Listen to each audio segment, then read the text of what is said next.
সেই প্রকট বন্যার সময় আমাদের যে সাংসদ আছেন, আমাদের যে বিধায়ক আছেন, ওনারা বলছেন জল কিনে খান।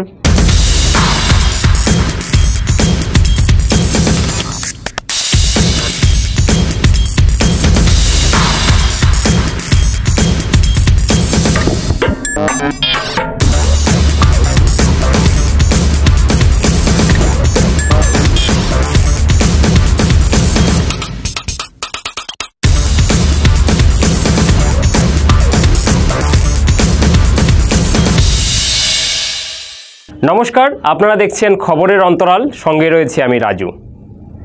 একজন জননেতা, সাংসদ বলুন, বিধায়ক বলুন বা যে ক্ষেত্রেই জননেতাই বলুন, যে জননেতারা যদি দুর্নীতিগ্রস্ত এবং অসৎ চরিত্রের হন, তাহলে সেই অঞ্চলে সেই সমষ্টির কী হতে পারে তা সবাই জানেন।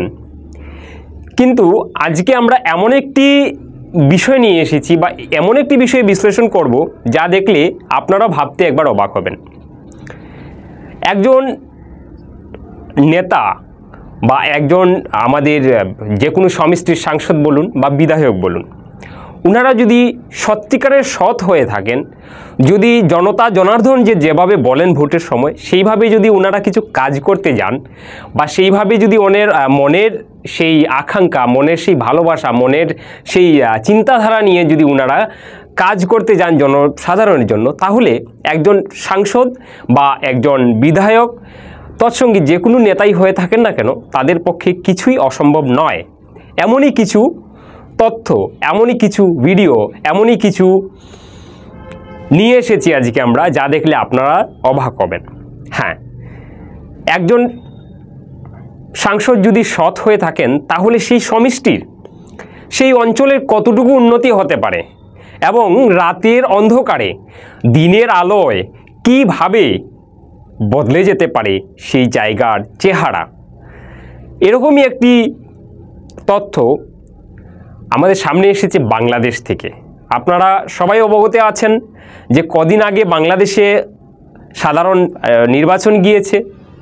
সেই নির্বাচনে বর্তমান যে প্রাক্তন প্রধানমন্ত্রী ছিলেন, ওনার নেতৃত্বে যে দল ছিল, এবারও সেই দল একক সংখ্যাগরিষ্ঠতা নিয়ে আবার এসেছে। কিন্তু একটা দল ছাড়া বা কারো সাহারা ছাড়া বা তাবড় নেতাদের সাহারা ছাড়া কিভাবে একজন নেতা জননেতা হয়ে উঠতে পারেন, তার এক জলজ্যান্ত উদাহরণ ব্যারিস্টার সুমন। হ্যাঁ, নিশ্চয়ই আপনারা যা শুনেছেন সত্য। আমরা আজকে ব্যারিস্টার সুমনকে নিয়ে কথা বলছি। আপনারা সবাই অবগত আছেন যে ব্যারিস্টার সুমন তিনি বাংলাদেশের একজন বিখ্যাত জননেতা বললেও ভুল হবে না মনে করি।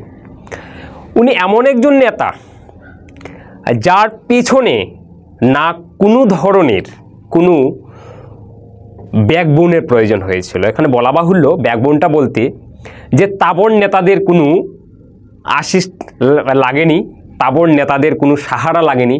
একাই দুবারের সেই জায়গাতে দুবারের সাংসদকে হারিয়ে 1 লক্ষ ভোটে জয়লাভ করেছেন। কিন্তু কিভাবে, একটা প্রশ্ন জেগে যাচ্ছে, কিভাবে? হ্যাঁ, এটা সেভাবে, এটা হলো জনতার হয়ে, জনতার জন্য যখন কাজ করবেন, আপনাকে নিশ্চয়ই জনতা 1 লক্ষ কেন 5 লক্ষ ভোটেও জয়ী করবে। জনতার হয়ে ভাবতে হবে।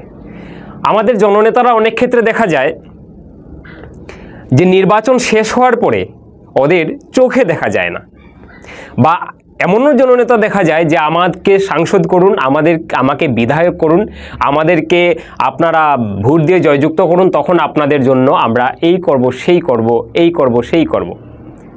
কিন্তু ব্যারিস্টার সুমন এমন একজন যিনি দেখিয়ে দিয়েছেন যে সাংসদ বিধায়ক না হলেও যদি জনতার জন্য কাজ করতে হয়, জনতার হয়ে কাজ করতে হয়, কীভাবে কাজ করা যায়। উনি হবিগঞ্জ 4 আসনের একজন সাংসদ নির্বাচিত হয়েছেন এবং উনি যেভাবে কথা দিয়েছিলেন ঠিক সেইভাবে সাংসদ হওয়ার পরের দিন থেকেই উনি মাঠে নেমে গেছেন।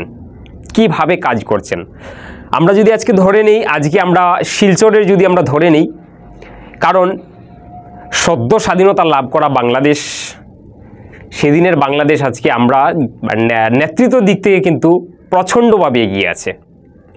আপনারা বলবেন কিভাবে? হ্যাঁ, এই প্রশ্নটা একটা থেকে যাচ্ছে যে কিভাবে, যে নেতৃত্বের কিভাবে প্রভাব তাদের, কিভাবে জনতার হয়ে জনতার জন্য কাজ করছেন, তাই এক উল্লেখযোগ্য ব্যারিস্টার সুমন। আমরা শিলচর যদি ধরে নেই, আমরা শিলচরে প্রায় এত বছর থেকে পরপর সরকার বদল হয়েছে, পরপর সাংসদ বদল হয়েছে, পরপর বিধায়ক বদল হয়েছে, কিন্তু বদল হয়নি শহর শিলচরের ভাগ্য। আপনারা ঠিকই শুনছেন, শহর শিলচরের ভাগ্য এখনও পরিবর্তন হয়নি। কেন হয়নি? সেই বন্যার সময় সেই পাশে থাকা নালায় ডুবে মরতে হচ্ছে, সেই প্রকট বন্যার সময় আমাদের যে সাংসদ আছেন, আমাদের যে বিধায়ক আছেন, ওনারা বলছেন জল কিনে খান।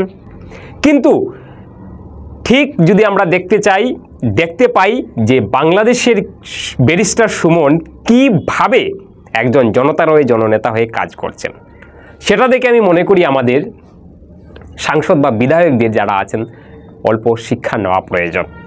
আপনারা ভিডিও চলছে, আপনারা ভিডিও দেখতে পাচ্ছেন যে এই ভিডিওর মধ্যে কিভাবে, আপনারা ভিডিওটা দেখতে পাচ্ছেন যে এই ভিডিওটার মধ্যে কিভাবে একজন নেতা উনি নর্দমার মধ্যে নেমে পরিষ্কার করছেন। নর্দমার মধ্যে একজন নবনির্বাচিত সাংসদ নর্দমার মধ্যে কথা দিয়েছেন, আমাকে যদি সাংসদ করেন তাহলে পরের দিন সেই জায়গাকে আমি লেক করে দেব। এই যে খোয়াই নদী, এত বাজে নদী ছিল, আপনারা দেখতে পাচ্ছেন এই নদীটার বর্তমান অবস্থা দেখলে আপনারাও অবাক। আপনারা দেখছেন, স্ক্রিন চলছে, যে এত একজন সাংসদ যদি সত্যিকারের কাজ করতে চান কিভাবে কাজ করতে পারেন। একজন সাংসদ যদি সৎ হয়ে থাকেন তাহলে সেই সততা দিয়ে কিভাবে সমষ্টির উন্নয়ন করা যেতে পারে, কিভাবে জনতার হয়ে জনতার জন্য কাজ করা যেতে পারে। চলুন আমরা ব্যারিস্টার সুমনের কিছু বক্তব্য শুনে নেই।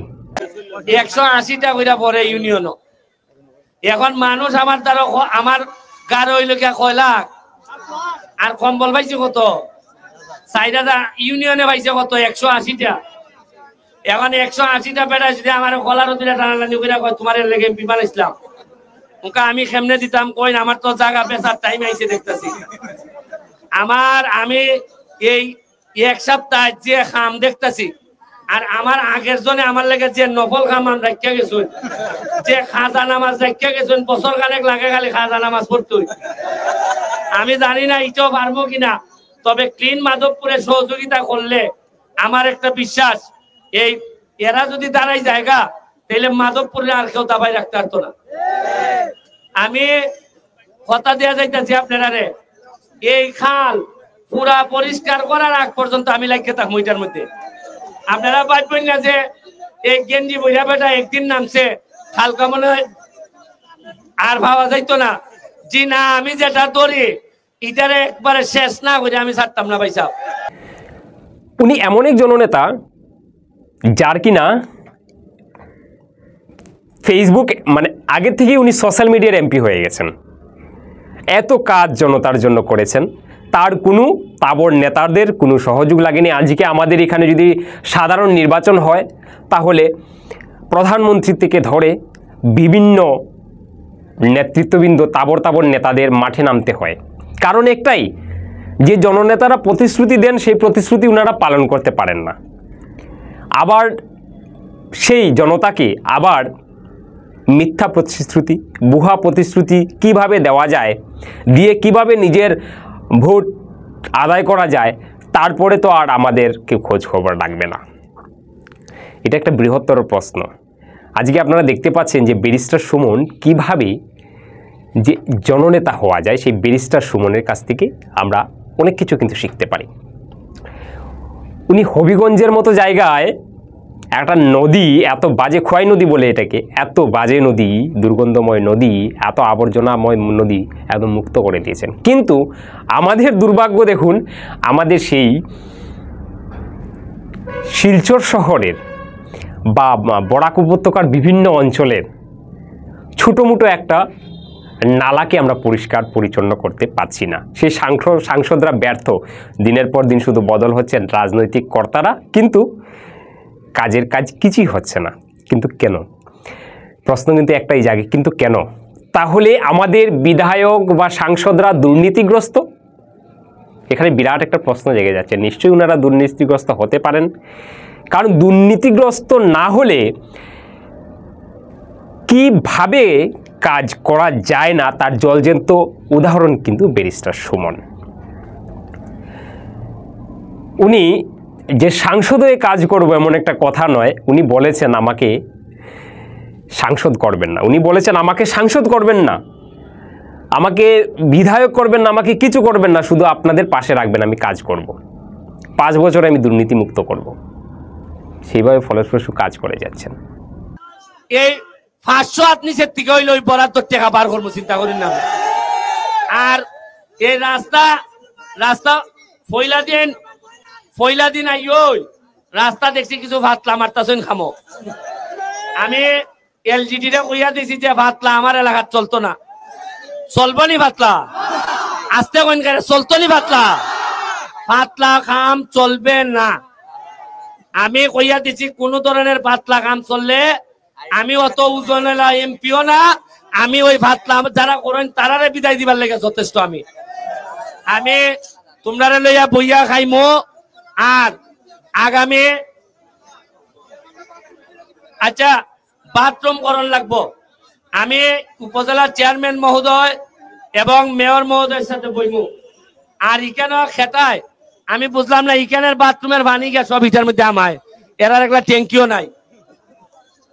হ্যাঁ, এটা মেয়র সাহেবরে আমি এই কনস্টিটিউয়েন্সির প্রশাসনিক হেড হিসাবে, মেম্বার অফ পার্লামেন্ট হিসাবে আমি মেয়র মহোদয়কে অনুরোধ করে বলছি, যত তাড়াতাড়ি সম্ভব এইখানের বাথরুমের লাইন বন্ধ করবেন, নাইলে আমি প্রশাসনিক ভাবে আমি যা যা করার আমি করব।